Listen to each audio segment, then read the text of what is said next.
আমাদের বি নাম্বারে জিজ্ঞেস করেছে ওয়ার্ক ডান কোন সিলিন্ডারে বেশি হবে, হিট কন্ডাক্টর সিলিন্ডারে নাকি হিট ইনসুলেটেড সিলিন্ডারে। তো তুমি বলবা যে হিট কন্ডাক্টর সিলিন্ডারটা তো আইসোথার্মাল কেস ফলো করবে। সো আমি তো আইসোথার্মাল কেসের যে ম্যাথমেটিক ওয়ার্ক ডানের ইকুয়েশন ওইটা লিখবো। আর অ্যাডিয়াবেটিক সিলিন্ডার তো যেটা হিট ইনসুলেটেড, এটা তো অ্যাডিয়াবেটিক প্রসেসকে ফলো করবে। সো আমি অ্যাডিয়াবেটিকের জন্য যে ওয়ার্ক ডানের ফর্মুলা আসছে সেটা নিয়ে কাজ করব। তো আমরা ওই কাজটাই করি, এখানে লিখে ফেলি heat conductor or heat conducted cylinder। সিলিন্ডারের হিট কন্ডাক্টর সিলিন্ডারের জন্য ওয়ার্ক ডানের ফর্মুলা কি লিখবো, ফর্মুলা কি লিখবো বলো, ওয়ার্ক ডানের ফর্মুলা দেখে দেখে বলো কোনটা লিখবো বলো তো, আইসোথার্মাল এটা লিখবো নাকি অ্যাডিয়াবেটিক এটা লিখবো। আইসোথার্মাল এটা লিখবো, কিন্তু আইসোথার্মাল ফর্মুলা কি, এনআরটি লন। ভি ভি দিয়ে লিখবো না পি দিয়ে লিখবো বলো তো, বলো। পি দিয়ে। পি দিয়ে লিখবো, পি দিয়ে লিখলে উপরে কি পি2 হবে না পি1 হবে, P1 হবে। P1/P2 perfect. এখন বলো টেম্পারেচার কত হবে, আমি তো নিউ টেম্পারেচার কত পেয়েছিলাম, লিখছো খাতায়, কত পেয়েছি, 462.66 কেলভিন। 442 462 0.66 কেলভিন। 0.667। আচ্ছা, সো আমি টেম্পারেচার এখন কোনটা লিখবো, আগেরটা লিখবো না নিউটা লিখবো। এখানে টেম্পারেচার টি ফর টেম্পারেচার, বলো ওল্ড ওয়ান 600 নাকি 462। স্যার আগেরটা। কেন আগেরটা লিখবো, স্যার কারণ টেম্পারেচার কনস্ট্যান্ট। পারফেক্ট, একদম ঠিক হয়েছে। সেটা হচ্ছে গিয়ে কি আইসোথার্মাল কেস মানেই হচ্ছে গিয়ে টেম্পারেচার চেঞ্জ হবে না। তো টেম্পারেচার হিট কন্ডাক্টরের শুরুতে টেম্পারেচার 600 ছিল, হিট ইনসুলেটরের 600 ছিল, বাট আইসোথার্মাল কেসে হিট কন্ডাক্টর সিলিন্ডারে টেম্পারেচার চেঞ্জ হবে না, বাট হিট ইনসুলেটেড যে সিলিন্ডার আছে ওইটাতে টেম্পারেচার চেঞ্জ হয়ে যাবে। সো এখানে টেম্পারেচার 600 ছিল, 600ই থাকবে। সো এখানে টেম্পারেচার 600 হবে, এন কত হবে 1, এটা হচ্ছে 8.316, এটা হবে 600। এখানে লিখবো লন, P1 এর বদলে লিখবো 2 × 10⁵, এখানে লিখবো 1 × 10⁵। ক্যালকুলেশন করে দেখবো এটা লন 2 হয়ে থাকবে, বিকজ এটা দিয়ে ডিভাইড করলে যে 2টাই বাকি থাকবে আর বাকি সবাই কেটে যাবে। তাহলে দেখো তো এখানে ওয়ার্ক ডান কত হয়ে যায়, আমরাও করে ফেলি ক্যালকুলেটর দিয়ে। লন 2 × 8.316 × 600, আমার যে রেজাল্ট আসছে সেটা হচ্ছে গিয়ে 3458.52 জুল। আচ্ছা, এটা আসছে ওয়ার্ক ডান, হ্যাঁ চলে আসলো আমাদের হিট কন্ডাক্টরের ওয়ার্ক ডান, আমরা খুব সহজেই ক্যালকুলেশন করে ফেলতে পারলাম, বুঝেছো? ওকে, এখন বলো P1 থেকে P2 প্রেসার কি ইনক্রিজ হয়েছে নাকি ডিক্রিজ হয়েছে? ডিক্রিজ হয়েছে। ডিক্রিজ, প্রেসার যদি ডিক্রিজ হয় তাহলে ভলিউম ইনক্রিজ হয়, ভলিউম ইনক্রিজ হলে সিলিন্ডারের পিস্টন কি উপরে উঠবে নাকি নিচে নামবে? ভলিউম ইনক্রিজ হলে সিলিন্ডারের পিস্টন উপরে উঠবে উপরে নাকি? উঠবে। উপরে উঠলে কে ওয়ার্ক ডান করে, সিস্টেম নাকি environment? System. System work done করলে ওয়ার্ক কি পজিটিভ হয় না নেগেটিভ হয়? পজিটিভ। এখানে কি আসছে, পজিটিভ। মিলছে? জি স্যার। ওকে, এবার হিট কন্ডাক্টর সিলিন্ডারে এরকম ওয়ার্ক ডান হয়, এবার আমরা দেখবো হিট ইনসুলেটর সিলিন্ডারের ওয়ার্ক ডানটা কিরকম হয়, করে ফেলি। হিট ইনসুলেটেড সিলিন্ডার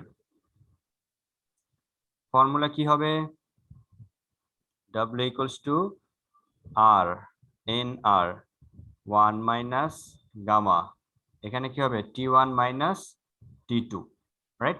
এখন কি কনফিউশন আছে T1 T2 কোনটা হবে, না পারবা? T1 কত লিখবো, T1 কত লিখবো, 600 নাকি 462? বলো, নিউ টেম্পারেচার কোনটা? 600 নাকি 462? কোনটা নিউ টেম্পারেচার? 462. তাহলে এটা কি চেঞ্জড হয়ে গেছে? চেঞ্জ হয়ে গেলে সেটা তো পরেরটাই হবে, আগেরটা তো হবে না। এটা T2, তাহলে এটা T1। ওকে, লিখে ফেলো।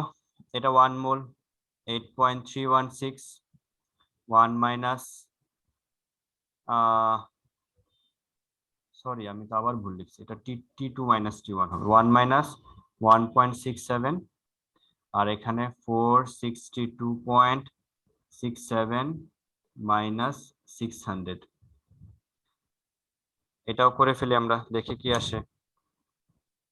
462.67 minus 600 divided by 0.67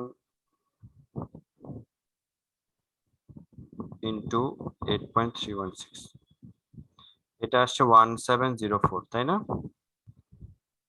1704.53। এখানে ওয়ার্ক ডান পজিটিভ আসছে, বাট ওয়ার্ক ডান কোথায় বেশি হয়েছে?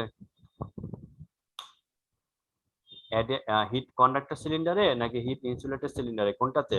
কন্ডাক্টর সিলিন্ডারে। কন্ডাক্টর সিলিন্ডারে হিট বেশি আর ওয়ার্ক ডান বেশি হয়েছে, আর ইনসুলেটর সিলিন্ডারে ওয়ার্ক ডান কম হয়েছে। সো ম্যাথটা কি ভালো মতো বুঝতে পেরেছো সবাই? কিভাবে প্রত্যেকটা লাইন বাই লাইন আমরা কিভাবে লিখবো না লিখবো, আশা করি জি স্যার। বোঝা গেছে। ওকে, এই ম্যাথটা এসেছিল ঢাকা বোর্ড 2019, ঠিক একই রকম ম্যাথ রাজশাহী বোর্ড 2019 এ এসছে, বাট এখানে শুধু দুইজন বন্ধুর নাম দিয়েছে। তারা দুইজন বন্ধু দুই রকম এক্সপেরিমেন্ট করেছে। একজন হিট কন্ডাক্টর সিলিন্ডার নিয়ে কাজ করছে, আরেকজন হচ্ছে হিট ইনসুলেটর সিলিন্ডারে। ওখানে ডাইরেক্ট বলে দিয়েছে যে দুইজন ফ্রেন্ড, মনে করো তোমাদের মধ্যে উপরে কে আছে, নাফিসা আছে আর আফিফা আছে। বললো যে Nafisa is working with in isothermal process and Afifa is working insulated process, adiabatic process. So এরকম এরকম গ্যাস নিয়ে কাজ করছে, এত মোল গ্যাস, এত টেম্পারেচার, এগুলা। সো বলছে হুইচ ইজ ওয়ার্কিং মোর বা হু ওয়ার্কস মোর, এভাবে ক্যালকুলেশন করতে বলছে।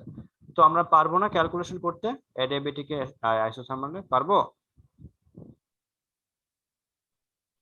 ওকে, সো এইভাবে আমরা খুব ইজিলি ক্যালকুলেশন করে ফেলতে পারবো আশা করি।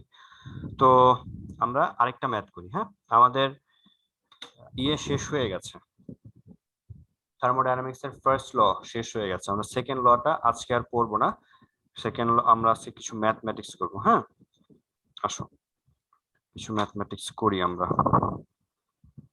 আমি একটু এই কোশ্চেনটা মুছে ফেলি। হ্যাঁ, নতুন একটা কোশ্চেন লিখি। কোথায় গেল? তোমাদের থার্ড অ্যাসাইনমেন্ট কি কি আসছে? স্যার বাংলা আর ইংলিশ। ম্যাথ কেমিস্ট্রি এখনো হয় না কেন?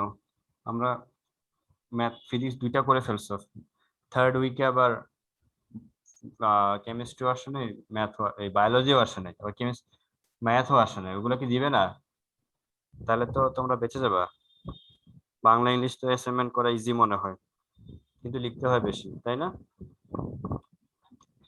এখন থেকে অন্য অ্যাসাইনমেন্ট জানি না, ফিজিক্স অ্যাসাইনমেন্ট তোমরা বোথ সাইডে লিখবা, পেপারে বোথ সাইড মানে বুঝতে পারছো? কিভাবে লিখবা? এই পেজেও লিখবা, দুই পাশে লিখবা।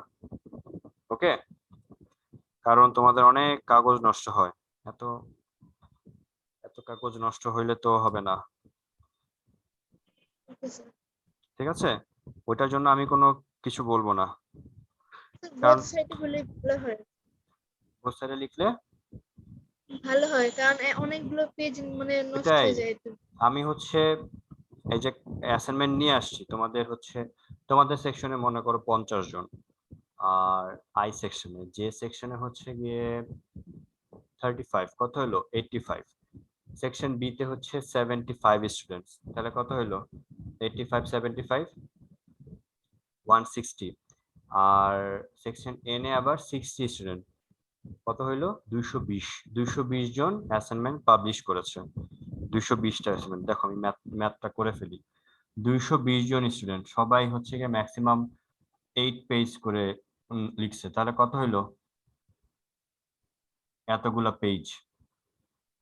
পেজে 1 পেজে সবাই লিখছে, তাহলে কতগুলা 2 দিয়ে ডিভাইড করো, কত হয়? কত হয় এটা? 8। 880 এতগুলো হোয়াইট পেজ আমার ঘরে পড়ে আছে, শুধু 880 white page. Can you imagine? এগুলা কি করব আমি? তুমি বা কি করবা, তাই না? সো বইলো অন্যান্য টিচারদেরকে রিকোয়েস্ট করো যে স্যার আমাদের আসলে অনেক পেজ নষ্ট হচ্ছে, একটু আপনারা যদি ইয়ে করেন, কি বলো এটাকে, কনসিডার করেন। আবার আমার কথা বইলো না, ঠিক আছে? নাহলে আবার আমাকে ভাষায় দিবা তোমরা, আবার বলবা যে ফিজিক্স তো এরকম বলছে, আপনারাও নেন। একজন এরকম বলছে, স্যার আমি তো ঢাকার বাইরে থাকি, ইংলিশ ডিপার্টমেন্ট তো আমার কাছ থেকে মেইলে নিবে, আপনি কি করবেন? আমি বলছি আমি কি করবো, তুমি কুরিয়ারে করো, মেইলে আসলে সম্ভব না দেখা। আসলে আরেকজনের কথা বলবা না, ঠিক আছে? এটা আসলে রাগ করবে আরেকজন। শুধু আমারটা তুমি এভাবে লিখো, বাকিটা দেখো কি বলে। এখানে যেটা বলেছে 14 gram nitrogen is present at a cylinder piston system at, আমাদের আসলে সংক্ষেপে লিখি 14 গ্রাম নাইট্রোজেন। ওকে, একটা সিলিন্ডারে রেখেছে, ওই সিলিন্ডারের প্রেসার হচ্ছে গিয়ে 3 × 10⁵ প্যাসকেল, আর টেম্পারেচার বলে দিয়েছে 17 degree Celsius. Okay, now slowly the pressure inside the cylinder is multiplied 4 times. এই লাইনটা আমি শুধু লিখবো। Now slowly the pressure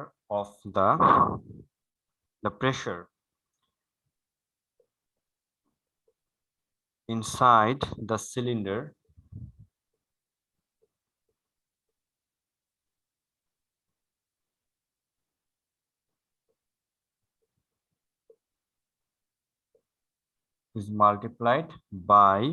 is multiplied 4 times.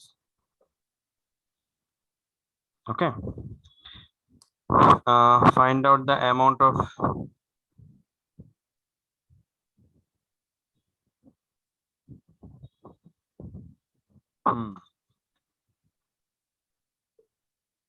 find out the amount of heat lost. Okay, heat lost হবে কিনা সেটা আমরা আগে একটু চিন্তা করি। দাঁড়া আমি একটু গুছায় নেই, এখানে পড়ে গেছে সব। কি বলেছে দেখো, 14 গ্রাম নাইট্রোজেন নিয়ে ডিল করতেছে, প্রেসার হচ্ছে কি এরকম, টেম্পারেচার হচ্ছে গিয়ে কত 17 ডিগ্রি সেলসিয়াস। নাও স্লোলি, এই স্লোলি সাউন্ডটা আমাদেরকে কিছু ইনফরমেশন দিবে। স্লোলি মানে হচ্ছে আইসোথার্মাল কেস, এটা মনে রাখবা। স্লোলি মানে কি case? Isothermal case. Now slowly the pressure inside the cylinder is multiplied 4 times. Pressure, তুমি যদি মনে করো এই যে একটা সিলিন্ডার এখানে আছে, পিস্টনটা এখানে আছে, পিস্টনটা কোথায় নিলে পিস্টনটা কোথায় নিলে এই সিলিন্ডারে প্রেসার বাড়বে বলো তো? উপরে নিলে না নিচে নিলে? বলো, প্রেসার সিলিন্ডার পিস্টনটা এখন কোথায় সরালে প্রেসার বাড়বে বলতে পারবা? নিচে। তুমি এখন নিচে নিয়ে নিলে প্রেসার বাড়বে, তাহলে পার্টিকেল গুলার কি ছোটাছুটি বেড়ে যাবে। ছোটাছুটি বেড়ে গেলে কি টেম্পারেচার বাড়বে না কমবে বলো তো? বাড়বে। বেড়ে যাবে। বাট আইসোথার্মাল কেসে কি টেম্পারেচার ইনক্রিজ করার অথরিটি আছে? নাই কি? নাই। তাহলে কি করবে, ভিতরে টেম্পারেচার ইনক্রিজ হয়ে গেলে কি করবে, ওরা সিলিন্ডারের ওয়াল দিয়ে টেম্পারেচার গুলো বাইরে ট্রান্সফার করে দিবে। তাহলে বাইরে যদি ট্রান্সফার করে দেয় তাহলে কি হিট কি গেইন হবে না হিট লস্ট হবে? লস্ট হবে। লস্ট হবে। তাহলে এখানে তো তাই চেয়েছে, find out the amount of hit lost. মিলছে কনসেপ্ট? ওকে, এখন বলো সিলিন্ডার উপর থেকে নিচে নিয়ে আসলে ওয়ার্ক ডান কে করতেছে, সিস্টেম নাকি এনভায়রনমেন্ট? এনভায়রনমেন্ট। ওয়ার্ক ডান যদি এনভায়রনমেন্ট করে তাহলে ওয়ার্ক ডান কি পজিটিভ আসবে না নেগেটিভ আসবে? নেগেটিভ। নেগেটিভ আসার কথা, রাইট? এখন আমরা দেখবো আমাদের ক্যালকুলেশনে ওয়ার্ক ডান নেগেটিভ হয় কিনা। আমরা আমাদের মতো ডাটা নিয়ে কাজ করব, আমরা শুধু দেখবো যে নেগেটিভ হয় কিনা। ঠিক আছে, সো আমরা স্টার্ট করি। আসুন আমরা আমাদের ফর্মুলায় লিখবো, অন্য জোর করে নেগেটিভ বানানো ট্রাই করব না। কি বলেছে, প্রেসার কত হয়ে গেছে? 4 টাইমস। তাহলে প্রথমে ধরে নেই প্রেসার, আমরা সলিউশনটা স্টার্ট করি। কিভাবে করব? প্রেসার প্রথমে ছিল পি, পরে প্রেসার কত হয়ে গেছে? 4p। দেখা যাবে না? যাবে নাকি যাবে না বলো? যাবে। অবভিয়াসলি যাবে। সো আর আমাদের ভলিউম কোশ্চেনে মনে হয় ভলিউম বলে দিয়েছে, আমি কোথাও লিখি নাই হয়তো। না, ভলিউম বলে নাই কিছু, যাই হোক এই বলেছে, ভালো কথা। প্রেসার যদি এরকম হয় তাহলে প্রেসার 4 টাইমস হয়ে গেছে, আমাদেরকে ক্যালকুলেশন করতে বলো find out the amount of heat loss. তো শুরু করি, আসো আমরা। আমাদের ওয়ার্ক ডানটা কি হবে? ফর্মুলা এন আর টি কত হয়? লন কি লিখবো, পি দিয়ে লিখবো না ভি দিয়ে লিখবো? পি দিয়ে। পি দিয়ে। পি1 না পি2? P1। P one by পি2। এন কত?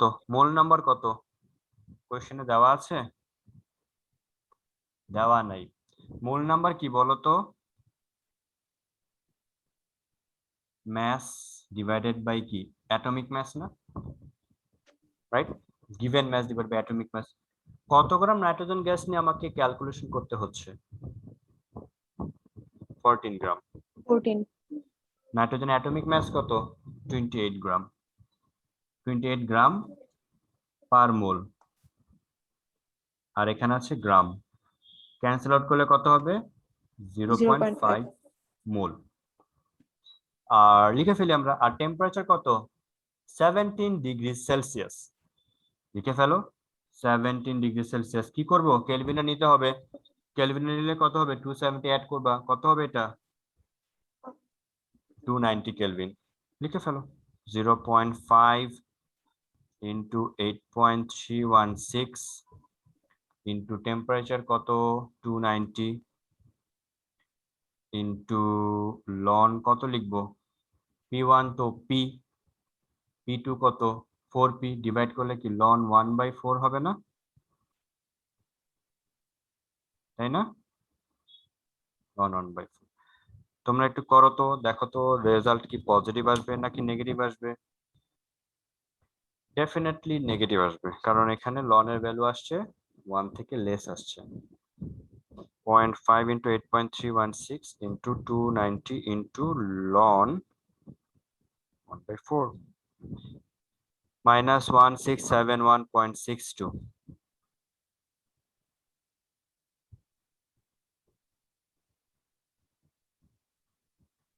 ঠিক আছে, মিলছে?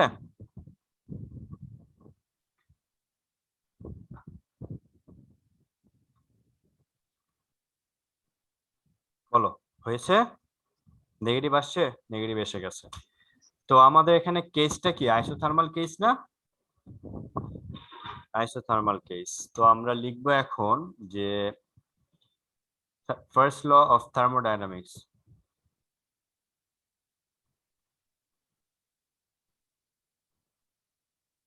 ফার্স্ট ল অফ থার্মোডাইনামিক্স লিখবো delta Q equals to delta U plus work done. Delta W লিখতে পারি, ডাব্লিউ লিখতে পারি, কোনো সমস্যা নেই। তো এখন ডেল্টা কিউ তো লিখবো, ডেল্টা ইউ কত বলো?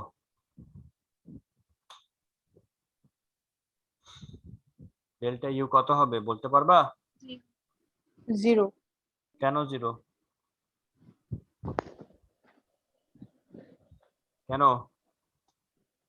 স্যার ইন্টারনাল টেম্পারেচার সেম থাকবে। ইন্টারনাল টেম্পারেচার সেম থাকবে, that means internal energy change হবে না। আর আমরা বলতে পারি আইসোথার্মাল কেসে ইন্টারনাল এনার্জি চেঞ্জ হবে না। ঠিক আছে, আইসোথার্মাল কেসে এটা 0 হয়ে যায়। তাহলে এটা 0 লিখে ফেললে এখানে লিখতে হবে -1671.62। আলটিমেটলি ডেল্টা কিউ কত হবে? -1671.62। আমরা একটা শুরুর ক্লাসে চার্ট পড়েছিলাম, ডেল্টা কিউ যদি নেগেটিভ আসে তাহলে আমরা বুঝতে পারবো এনার্জি এনভায়রনমেন্টে সরে যাচ্ছে, এনভায়রনমেন্টে ছড়িয়ে যাচ্ছে, আর এনার্জি লস্ট হচ্ছে। তাহলে এখানে সিস্টেমটা ডেফিনেটলি এই মাইনাস যেহেতু এসছে, that means the system is losing is energy. মিলে গেছে? বলো। জি এই স্যার। হচ্ছে আমরা ম্যাথটা করতে পারতাম। যদি এটা অ্যাডিয়াবেটিক হইতো তাহলে কি হইতো বলো দেখি। অ্যাডিয়াবেটিক হলে এখানে কি লেখা থাকতো? Suddenly. Now suddenly the pressure inside the cylinder is multiplied 4 times. যখনই দেখবে suddenly কথা লেখা আছে তখনই বুঝবো সেটা হচ্ছে অ্যাডিয়াবেটিক কেস। মনে থাকবে? জি স্যার। ওকে, আমরা এরকম একটা ম্যাথ দেখে আসো। আজান হচ্ছে, আমি 2 মিনিট পরে কথা বলি।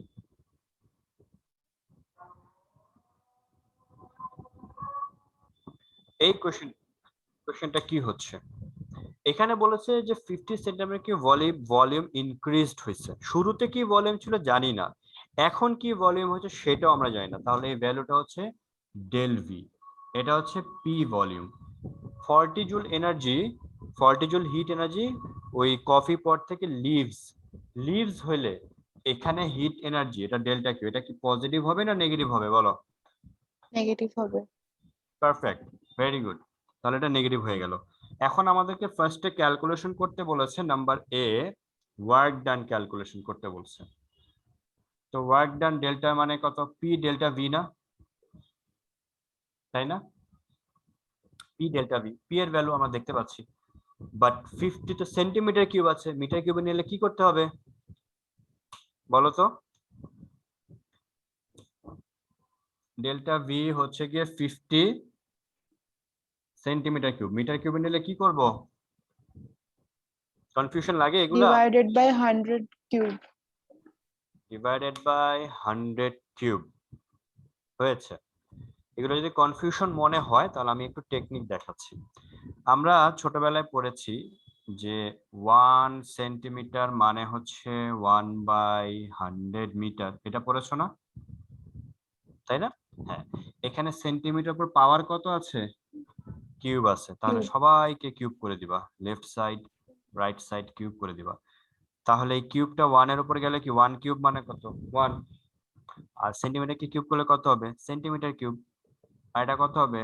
1 কে কিউব করলে 1, 100 কে সেন্টিমিটার কিউব করলে 100 কিউব, আর এখানে মিটার কে কিউব করলে মিটার কিউব। হয়ে গেল। তাহলে এটাকে লেখা যাবে না 10, 100 মানে কত? 10 স্কয়ার লেখা যায় না? 10 স্কয়ার, 10 স্কয়ার সাথে 2 মাল্টিপ্লাই করলে কত হবে? 10 টু দি পাওয়ার 6। তাহলে এখানে মাল্টিপ্লাই হয়ে এটা উপরে নিলে -6 হয়ে যাবে মিটার কিউব। তাহলে 1 সেন্টিমিটার কিউব মানে 10 to the power -6 meter cube. তাহলে এখানে করতে হবে কিভাবে? 50 into 10 to the power -6 meter cube. ধরতে পেরেছো টেকনিকটা? ওকে, এবার আমরা সলভ করে ফেলি। পি এর ভ্যালু কত? 1 into 10 to the power 5 into 50 into 10 to the power -6। কত নাম্বার করছি? হ্যাঁ, আবার বলো।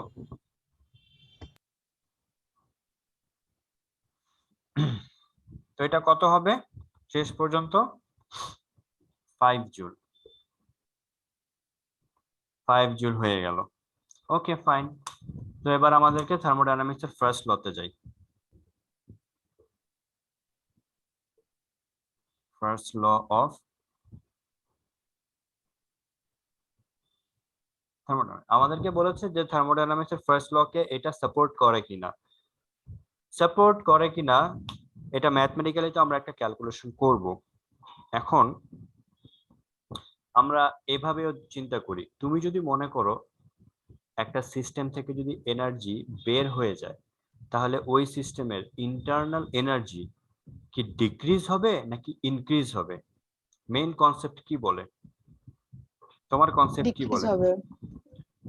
বুঝি নাই, কি হবে? ডিক্রিজ হবে। ডিক্রিজ হবে। তো ডিক্রিজ যদি হয় তার মানে ডেল্টা ইউ এর ভ্যালু কি নেগেটিভ আসবে না পজিটিভ আসবে? নেগেটিভ। নেগেটিভ আসবে। এই কথাটাই তোমাকে বলতে হবে প্রথমে। ঠিক আছে, যে একটা সিস্টেম থেকে যদি এনার্জি হিট এনার্জি লিভস করে, so therefore the internal energy of the system will be decreased, that means delta U should be negative. এটা হচ্ছে বলে শেষ করবা, এরপর ম্যাথমেটিক্যালি ক্যালকুলেশন করে দেখবা নেগেটিভ আসে কিনা। যখন দেখবা তোমার এই কনসেপ্টের সাথে ম্যাথমেটিক্সের নাম্বার নেগেটিভ, তোমার মতেও নেগেটিভ হবে, মিলে যাবে, তখনই বুঝবা সেটা ফার্স্ট লকে সাপোর্ট করে। আর যদি তোমার কনসেপ্টের সাথে ম্যাথমেটিক্সের সাইন ম্যাচ না করে, তাহলে বুঝবে এটা ফার্স্ট লকে সাপোর্ট করে না। ওকে, তো আমরা ম্যাথটা শুরু করি। ফার্স্ট ল কি বলে? Delta Q equals to delta U plus কত? Delta W. So delta U কত হবে? Delta Q minus delta W. Delta Q এর ভ্যালু কত? এই যে -40 জুল। আর ডেল্টা ডাব্লিউ কত আসছে? 5 জুল। এটা তো ফর্মুলার মাইনাস, তাহলে হবে কত? 45 জুল। তাহলে কি ডেল্টা ইউ কি নেগেটিভ এসছে? ম্যাথমেটিক্যালি এসছে।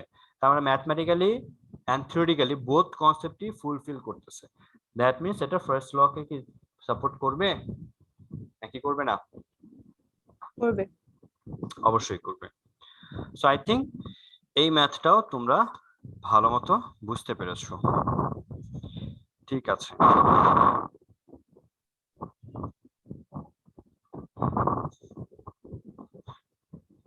কঠিন লাগতেছে নাকি বলো?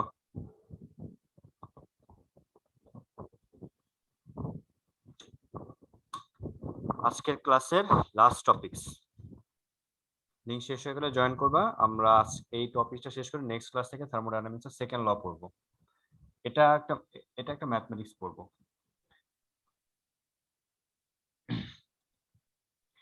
আচ্ছা, এটা হচ্ছে প্রেসার, এটা হচ্ছে গিয়ে ভলিউম, এটা হচ্ছে গিয়ে প্রেসার, এটা হচ্ছে আইসোথার্মালের গ্রাফ।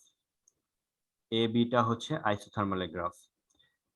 আর অ্যাডিয়াবেটিকের গ্রাফটাও কি রকম হবে? স্ট্রেট লাইন হয় না কার্ভ হয় বলো তো? কার্ভ।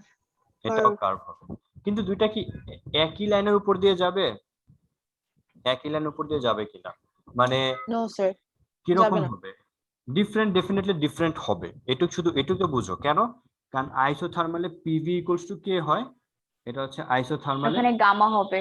আর হ্যাঁ। এখানে গামা ইকুয়ালস টু কে হয় অ্যাডিয়াবেটিক। তাহলে ডেফিনেটলি দুইটা গ্রাফ একই ক্যারেক্টার হবে না, মানে তারা প্যারালালি হবে না, মানে সিডিটা এরকম হবে না, মানে একই রকম গ্যাপে থাকবে না। কি রকম হয় জানো অ্যাডিয়াবেটিক গ্রাফটা? অ্যাডিয়াবেটিক গ্রাফটা এ থেকেই শুরু হবে, কিন্তু সেটা এরকম স্টিপার হবে। বুঝতে পারছো? এটা হচ্ছে এ বি, এটা হচ্ছে এসি। এ বিটা হচ্ছে আইসোথার্মাল,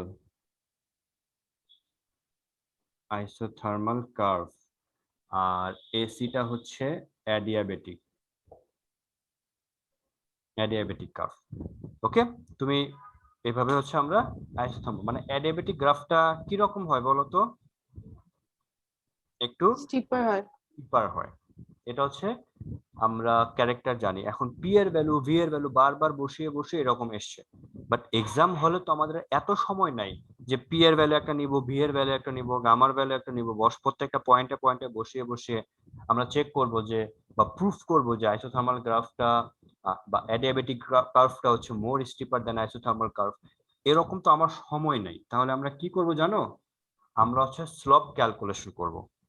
ঠিক আছে, স্লোপ ক্যালকুলেশন করব। স্লোপ মানে যেই গ্রাফ বেশি, স্লোপের ভ্যালু বেশি, যত বেশি আসবে ওই গ্রাফটা কি হবে? তত বেশি স্টিপার হবে। আর যে গ্রাফটার স্লোপের ভ্যালু কম আসবে ওইটা কি হবে? কম স্টিপার হবে।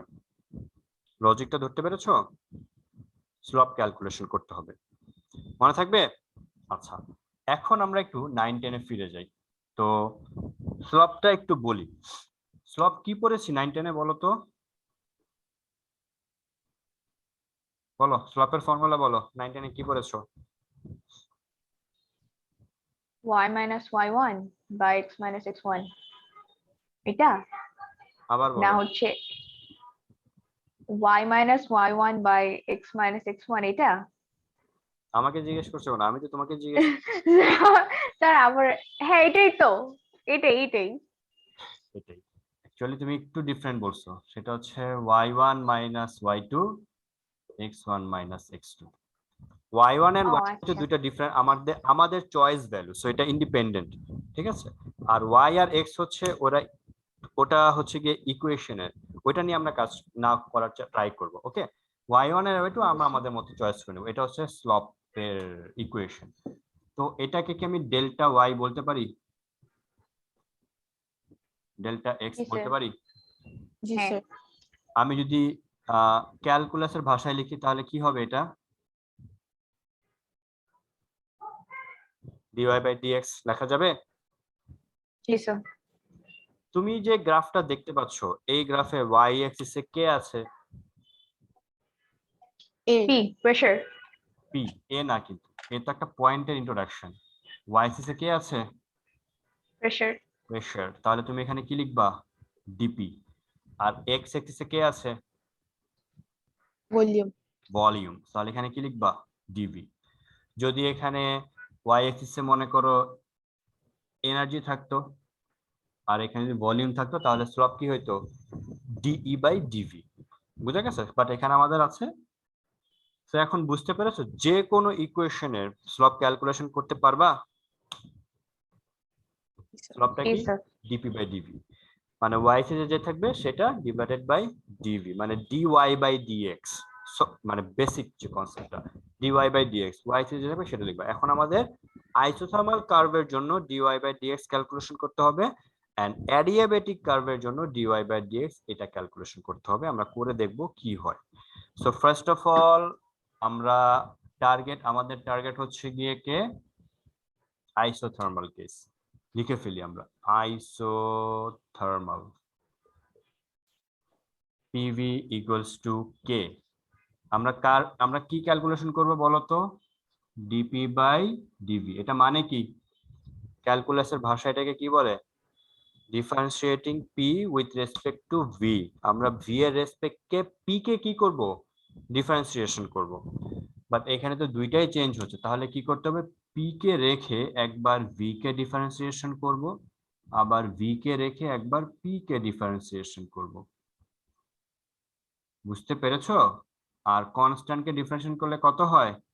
0। এটা কি ধরতে পেরেছো এই লাইনটা সবাই? জি, স্যার। আমাদের টার্গেট কোনটা? dp by dv। এটা কি আছে এখানে? dv বাই dp হ্যাঁ, কত স্যার, হয়ে আছে যাবে? তো। 1।